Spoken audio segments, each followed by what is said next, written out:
Londres. 2015 saw the biggest scandal in the history of the automobile industry. The Volkswagen affair, the fitting of special software-operated devices to diesel engines that effectively detected the conditions of a laboratory test and caused emissions to fall to as little as 1/40th of what was produced on the open road. Huge scandal for Volkswagen, huge scandal for the car industry generally. But so far, the European Union has escaped its share of the blame. Why, after all, was the EU promoting diesel in the first place? Diesel had traditionally been seen as a much dirtier fuel than petrol. It produces far more nitrogen oxide, it produces far more pollutants, as much as 22 times as many of the little particulates that get into our hearts, our lungs, and our brains.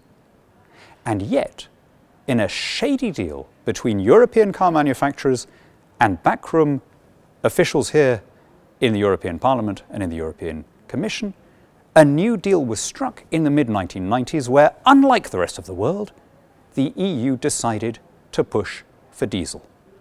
The American and Japanese regulators were trying to promote hybrid or electric cars, but the EU decided to revive what had until then been regarded as the filthier option. Now, of course, we can see why it happened in retrospect. European car manufacturers had come out with an engine that encouraged the use of diesel, and they wanted effectively a protected market share. It was the equivalent of putting a tariff around Europe. They were keeping out competition by having rules that promoted their product. Now, they were savvy enough not to put it in those terms. They made the argument in the language of reducing climate change, because although diesel is dirtier on every other metric, it does produce 15% less CO2 than petrol.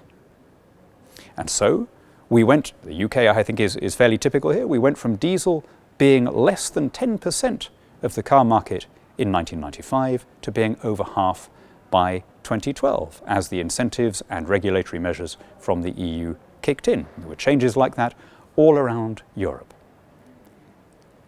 As a consequence, thousands of Europeans died needlessly from pollution.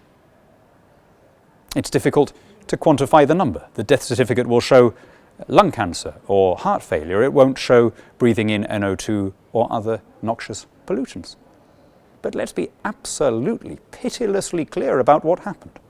As a result of a backroom deal between a powerful lobby and unelected and unaccountable officials, thousands of people died who would otherwise have been alive. Now, of course, nobody willed those deaths. We're all capable of putting our motives in a good light. Behavioral psychologists call it self-serving bias. I have no doubt that both the officials and indeed the lobbyists from the car industries convinced themselves that this was all about fighting climate change and saving the planet. And of course, there's no suggestion that anyone in Brussels knew about the device that was cheating the tests. But it does raise real questions about how lobbies and vested interests operate out of the public gaze in institutions like those in the EU. There are perhaps 25,000 lobbyists in Brussels, representing pharma, energy, tobacco, and various other big concerns. And the problem here is not just the democratic one. It's not just that cartels and corporate interests get to squeeze out the voices of ordinary citizens. The more immediate problem is the economic one. When these giants, these multinationals, these megabanks are spending tens of millions of euros every year each to get rules that suit them and hurt their competitors, the most devastating impact is the economic one. The more you raise barriers to entry, the more you allow the big established giants to set the rules, the more you discourage innovation, and the harder you make life for startups. It's not just the field of energy.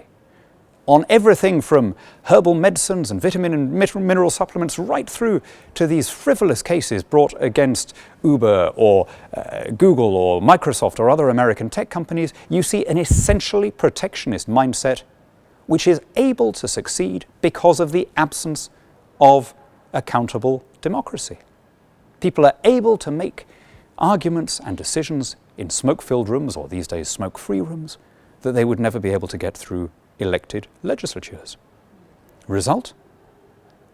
the European economy is stagnating. Every region is growing except one.